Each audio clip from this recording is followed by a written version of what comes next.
आज इस वीडियो में हम बात करने वाले हैं Rajasthan food safety officer exam के बारे में। एग्जाम से related syllabus, exam pattern, exam से रिलेटेड एलिजिबिलिटी और एज लिमिट क्या रहने वाली है, और इसके साथ ही साथ इंपॉर्टेंट बुक्स के बारे में आज हम इस वीडियो में बात करेंगे। तो हेलो एवरीवन, मेरा नाम है अर्पित। अगर आप इस चैनल पर नए हो तो प्लीज यार चैनल को सब्सक्राइब कर देना, ऑल नोटिफिकेशन बेल को जरूर ऑन कर देना, जिससे आपको नेक्स्ट वीडियो का नोटिफिकेशन मिल सके। ठीक है, तो आज इस वीडियो में हम बात करेंगे जो अपकमिंग पोस्ट है, 200 पोस्ट है अराउंड फूड सेफ्टी ऑफिसर की। इसको लेकर के स्टेट गवर्नमेंट ने, राजस्थान की गवर्नमेंट ने कुछ ऑफिशियल डॉक्यूमेंट्स भी रिलीज किए हैं।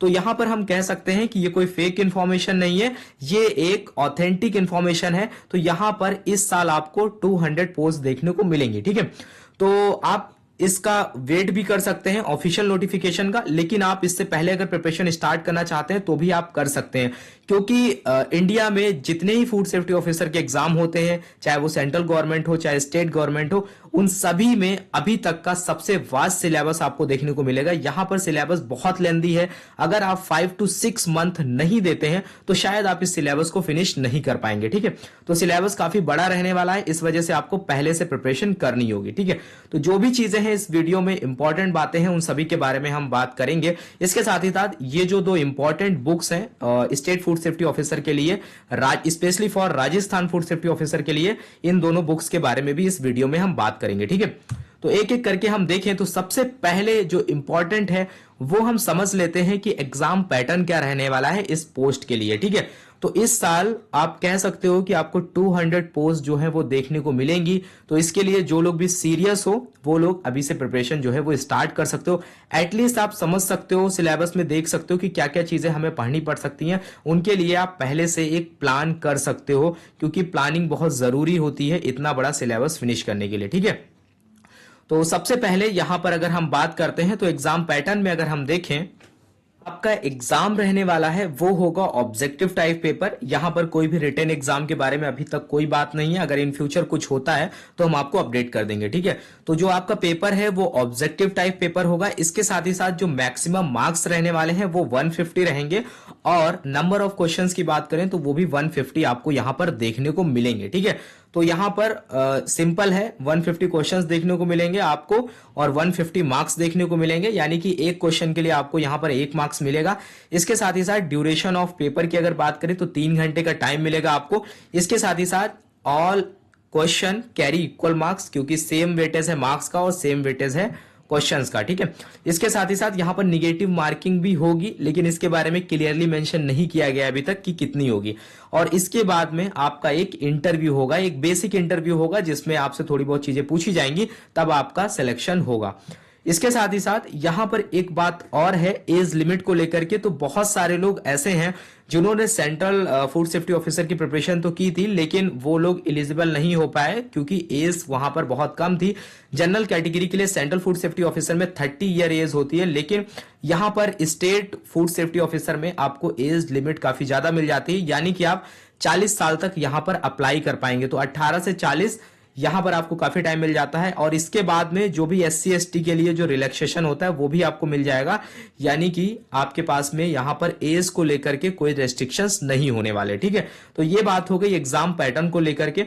और हम चीजें समझते हैं थोड़ा सा एजुकेशनल क्वालिफिकेशन की। अगर हम यहां पर बात करें तो एजुकेशनल क्वालिफिकेशन में देखो, यहां पर जो बेसिक क्वालिफिकेशन है जो हर फूड सेफ्टी ऑफिसर एग्जाम में चाहिए होती है, जो सेंट्रल फूड सेफ्टी ऑफिसर में चाहिए होती है, वही लगभग सभी स्टेट फूड सेफ्टी ऑफिसर में भी आपको देखने को मिलेगी।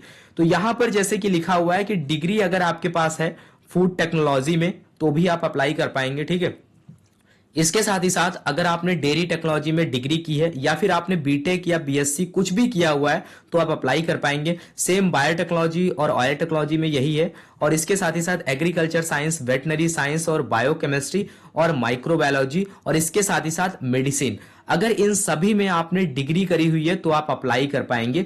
लेकिन अगर आपके पास केमिस्ट्री से आपने हायर एजुकेशन कंप्लीट किया है तो इन केस ऑफ केमिस्ट्री आपके पास में मास्टर डिग्री होगी, तभी आप अप्लाई कर पाएंगे।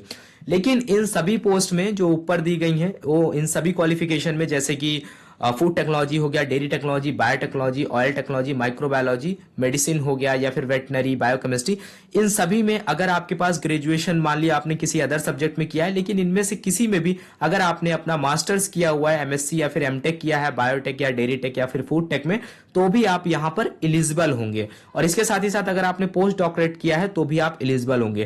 कहने का मतलब यहां पर यह है कि मिनिमम क्वालिफिकेशन डिग्री आपके पास होनी चाहिए इन रिलेवेंट सब्जेक्ट में, लेकिन इसके बाद में अगर आपके पास वो नहीं है, अगर आपके पास उसकी जगह कोई हायर क्वालिफिकेशन है, पोस्ट ग्रेजुएट है या फिर पोस्ट डॉक्टरेट की डिग्री है, तो भी आप यहां पर अप्लाई कर पाएंगे। ठीक है, तो इसके साथ ही साथ यहां पर एक ये भी है, यहां पर क्लियरली अदर क्वालिफिकेशन के बारे में मेंशन नहीं है, लेकिन ये होता है कि अगर सेंट्रल गवर्नमेंट आगे अगर कुछ भी नोटिफाई करती है, किसी अदर क्वालिफिकेशन को ऐड करती है, अदर डिग्री को ऐड करती है, तो आप अप्लाई कर पाएंगे। तो जो भी चीजें हैं वो सेंट्रल गवर्नमेंट के अकॉर्डिंग होगी। सेंट्रल गवर्नमेंट अगर यहां पे चाहेगा तो ही अदर स्टेट वाले इसको अलाउ कर सकते हैं। ठीक है, तो यहां पर क्लियरली इन सब चीजों के बारे में मेंशन नहीं है। तो जो लोग भी इस डिग्री से बिलोंग करते हैं, बायोटेक्नोलॉजी और ये और आपका डेयरी और फूड टेक, इन सभी से अगर आप हैं तो आप अप्लाई कर पाएंगे यहां पर बिना किसी रेस्ट्रिक्शन के। उसके साथ साथ working knowledge of Hindi written in Devanagari script आपको होना चाहिए, यानी कि जो बेसिक हिंदी होती है जो हमारे यहाँ पर आप देखेंगे कि नॉर्थ रीजन में बोली जाती है। ठीक है, तो वो आपको यहाँ पर आनी चाहिए। इसके साथ ही साथ यहाँ पर आपको जो राजस्थानी कल्चर है उसका नॉलेज होना चाहिए। इसका नॉलेज कोई बड़ी बात नहीं है, जब आप एग्जाम की प्रिपरेशन करेंगे तो आपके सिलेबस में वहां का कल्चर, वहां की हिस्ट्री, ज्योग्राफी है, जब आप उनको पढ़ेंगे तो भी आपको वहां का बेसिक नॉलेज हो जाएगा। इसके साथ ही साथ एक इंपॉर्टेंट बात यहां पर जो है ये है कि there is no requirement for training prior to selection. कहने का मतलब है सिलेक्शन से पहले आपको किसी भी ट्रेनिंग की जरूरत नहीं है। जब आप सेलेक्ट हो जाएंगे उसके बाद में जो भी ट्रेनिंग होती है, इंडक्शन ट्रेनिंग वगैरह, वो आपको यहां पर प्रोवाइड करी जाएगी। इसके साथ ही साथ यहां पर यह भी है कि जो भी कैंडिडेट अगर इंटरेस्टेड है फूड सेफ्टी ऑफिसर बनने के लिए किसी भी स्टेट में या फिर सेंट्रल में, तो उसका कोई भी फाइनेंशियल इंटरेस्ट नहीं होना चाहिए। फूड की मैन्युफैक्चरिंग को लेकर, इंपोर्ट को लेकर, सेल को लेकर या फिर एनी आर्टिकल ऑफ फूड को लेकर, इन सभी चीजों से कोई लिंक नहीं होना चाहिए, तभी वो यहां पर अप्लाई कर पाएगा। ये food safety and standard authority भी कहती है, और इसके साथ ही साथ जो food safety and standard act 2006 है वो भी यही कहता है कि ये सारी चीजें नहीं होनी चाहिए, तभी आप अप्लाई कर पाएंगे। ठीक है, इसके बाद में यहां पर इंपॉर्टेंट बात ई बुक्स के बारे में बात करते हैं, जिसके बारे में मैंने पीछे आपको फोटोज दिखाई थी। तो यहां पर आप देख पा रहे हो ये दो ई बुक्स रहने वाली हैं, एक है पार्ट ए, एक है पार्ट बी। इनको आप ले सकते हो। तो ये दोनों ई बुक्स में आपको 500 प्लस पेजेस देखने को मिलेंगे दोनों ई बुक में। तो सिलेबस काफी बड़ा है, इस वजह से यहां पर दो यूनिट्स में, दो पार्ट में इनको डिवाइड किया गया है। और इसके साथ ही साथ यहां पर जो ये दो ई बुक्स हैं, तो इसमें आपको टोटल 9 यूनिट आपकी कवर हो जाती हैं। इन दोनों ई बुक्स में हम कह सकते हैं कि आपका टेक्निकल पार्ट कवर हो जाता है। जो राजस्थान की हिस्ट्री है या फिर वहां का जो कल्चर है, वो सारी चीजें इस बुक में नहीं अवेलेबल हैं, क्योंकि उनके लिए आप सिंपल राजस्थान की जीके या फिर कोई बुक अगर खरीद लेते हैं जो कि इजिली मार्केट में अवेलेबल है, तो वहां से आपका सिलेबस जो है वो कवर हो जाएगा। मेन डिफिकल्टी जो होती है वो टेक्निकल पार्ट में होती है, तो वो पोर्शन जो है आपका, वो आपका यहां से इन दोनों ई बुक से कवर हो जाएगा। ठीक है, तो इसके लिए अगर आप ये ई बुक लेना चाहते हैं तो हमारा सेम वही व्हाट्सएप नंबर है, आप इस पे कांटेक्ट कर सकते हैं, इस पे हमें मैसेज कर सकते हैं और आपको जो ई बुक है वो मिल जाएगी। इसके बाद में आपको एक ग्रुप में ऐड किया जाएगा। अगर इन फ्यूचर कोई अपडेट होता है, कुछ भी होता है, तो इजिली हम आपको वहां पर प्रोवाइड कर पाए, तो सारा रिकॉर्ड हमारे पास अवेलेबल होगा, जिससे हम आपको एग्जाम से पहले कोई इंपॉर्टेंट इंफॉर्मेशन देनी हो तो हम आप इजिली आप तक पहुंचा पाए। ठीक है, तो ये एक बेसिक प्रोसीजर है, तो इससे आप कर सकते हैं अगर आप इंटरेस्टेड हैं तो। बाकी अगर आप नहीं इंटरेस्टेड हैं तो आप अपने तरीके से पढ़ सकते हैं। इसके साथ ही साथ जो वीडियोस हैं वो ऑलरेडी स्टार्ट हो गए हैं। आप देख पा रहे होंगे कि हमने केमिस्ट्री की क्लासेस स्टार्ट कर दी हैं। 7 to 8 लेसन जो हैं वो अपलोड हो चुके हैं। धीरे धीरे और भी लेसन जो है वो अपलोड हो जाएंगे, तो एग्जाम होने तक आपका लगभग सिलेबस जो है वो आपका कवर हो जाएगा। बाकी सारी चीजें इन बुक में ऑलरेडी इंक्लूडेड है। आप जब इनको पढ़ेंगे तो सारा सिलेबस आपको मिल जाएगा, केवल राजस्थान कल्चर, ज्योग्राफी और हिस्ट्री को छोड़ करके। ठीक है, तो अब हम चलते हैं थोड़ा सा, हम इन ई बुक्स के बारे में आपने देख लिया, अब हम थोड़ा सा अगर इनका सैंपल वगैरह आप चाहते हो तो आप हमसे व्हाट्सएप पे कनेक्ट कर सकते हो। बाकी जो इसके अलावा जो भी इंफॉर्मेशन है वो सारी आपको व्हाट्सएप में ही मिल पाएगी, ठीक है। तो ये एक सिंगल व्हाट्सएप नंबर है हमारा, इस पे आप हमसे कांटेक्ट कर सकते हैं, ठीक है। इस पे आप कॉल शायद आप डायरेक्टली करोगे तो नहीं लगेगा, आपको व्हाट्सएप ही करना होगा। तो अभी हम चलते हैं, एक डिटेल सिलेबस देखते हैं, उसको आपको अच्छे से समझना है, ठीक। तो ये आप देख पा रहे होंगे, ये है आपके सामने Rajasthan public service commission food safety officer का ऑफिशियल सिलेबस। यानी कि जो भी राजस्थान में जो भी फूड सेफ्टी ऑफिसर की वैकेंसी निकलती है उसको जो कंडक्ट कराता है वो Rajasthan public service commission conduct कराता है। तो उसका ये ऑफिशियल सिलेबस है, आप इसे देख सकते हो। Medical and health service department के अंडर में आता है ये। तो यहाँ पर टोटल आपको 14 यूनिट देखने को मिलेंगी, 14 यूनिट आपको देखने को मिलेंगी। तो सिलेबस बहुत बड़ा हो जाता है। तो यहाँ पर जो सबसे पहली यूनिट है वो आपका बेसिकली केमिस्ट्री के बारे में। तो यहाँ पर आप देखेंगे कि आपको फिजिकल केमिस्ट्री, ऑर्गेनिक और इनऑर्गेनिक सभी के बारे में यहाँ पर आपको देखने को मिलेगा।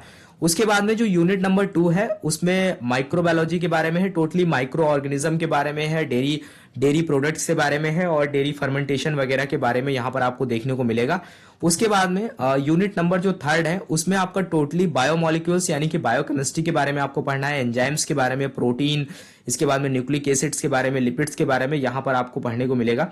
इसके साथ ही साथ जब आप यूनिट नंबर 4 पे जाएंगे, ये यूनिट बहुत बड़ी है। यहाँ पर आप देखेंगे कि टोटल आपका सारा क्लासिफिकेशन के बारे में यहाँ पर पूछा गया है। तो टोटल ऑर्गेनिज्म का, लिविंग ऑर्गेनिज्म का क्लासिफिकेशन आपको इसमें पढ़ना है, टोटली जो किंगडम्स वगैरह होते हैं उनके बारे में।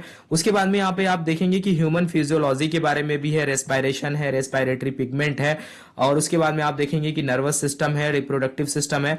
तो आप देख पा रहे हैं यहाँ पे हार्मोन्स के बारे में है, एंडोक्राइन सिस्टम के बारे में। तो टोटली आप देखेंगे कि टोटल यहाँ पर बायोलॉजी का पार्ट, जूलॉजी, बॉटनी दोनों आपको यहाँ पर देखने को मिलेंगे। तो यहाँ पर जो सिलेबस है वो भी आपका जो है वो काफी लेंथी हो जाता है। मोस्टली जो टोटली पार्ट है यहाँ पर पूरा जूलॉजी के बारे में है, वो आपको बहुत डीप में यहाँ पर पढ़ना पड़ेगा, क्योंकि आप नहीं जानते कि क्वेश्चन कहाँ से अराइज होंगे। तो एटलीस्ट आपको एक ओवरव्यू तो अच्छा लेना पड़ेगा जिससे आप एग्जाम में क्वेश्चन कर पाए।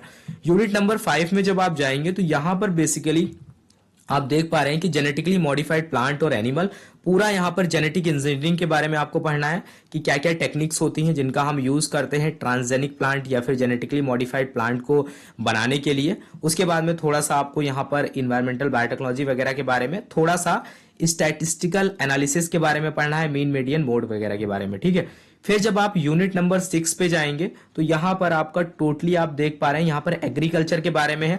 फिर जो आपकी मेन क्रॉप्स होती हैं, सीरियल्स और जो पल्सेस होती हैं, उनमें आप देखेंगे कि क्रॉप प्रोडक्शन कैसे होता है, ठीक है, क्लाइमेट जोन क्या चाहिए होता है, इन सबसे रिलेटेड यहाँ पर चीजें आपको देखने को मिलेंगी। तो ये भी काफी बड़ी यूनिट है। उसके बाद में जो यूनिट नंबर 7 है वो है आपका live stock economy of Rajasthan है। तो यहाँ पर आपका मिल्क से रिलेटेड, मेनली मिल्क और मिल्क प्रोडक्ट जो होते हैं उसके बारे में यहाँ पर आपको पढ़ना है। उसके बाद में जो आपका यूनिट नंबर 8 है, यहाँ पर आपका टोटली फूड टेक्नोलॉजी है, जिसमें आप देखेंगे कि जो फूड प्रोसेसिंग वगैरह होती है उसके बारे में यहाँ पर पढ़ना है, जो भी हैंडलिंग्स वगैरह जो भी यूज होती है उसके बारे में। फिर यहाँ पर आपको फूड लॉ के बारे में भी पढ़ना है, ठीक है। उसके बाद में जो यूनिट नंबर 9 है वो आपका यहाँ पर क्या है, वो आपका एक तरीके से हिस्ट्री के बारे में है, राजस्थान की स्पेशली हिस्ट्री पढ़नी है आपको, ठीक है। उसके बाद में वहां की जो भी डायनेस्टी वगैरह थी उसके बारे में पढ़ना है। फिर यूनिट नंबर 10 जो है यहाँ पर आर्ट एंड कल्चर के बारे में आपको देखना है, राजस्थान का स्पेशली। उसके बाद में आपका यूनिट नंबर जो 11 है उसमें आपका क्या है, वेरियस रिलीजियस कल्चर्स जो है उसके बारे में पढ़ना है, जो डांस वगैरह होता है वहां का उसके बारे में, जो भी राजस्थानी कल्चर है, लैंग्वेज वगैरह के बारे में यहाँ पर आपको थोड़ा नॉलेज लेना है। उसके बाद में यूनिट नंबर जो 12 है यहाँ पर आपको ज्योग्राफी ऑफ राजस्थान पूरा पढ़ना है। उसके बाद में यूनिट नंबर जो 13 है इसमें आपको इकोनॉमी ऑफ राजस्थान पढ़ना है इन टर्म्स ऑफ मिनरल्स या फिर नॉन मेटेलिक और पावर रिसोर्सेज के रेस्पेक्ट में।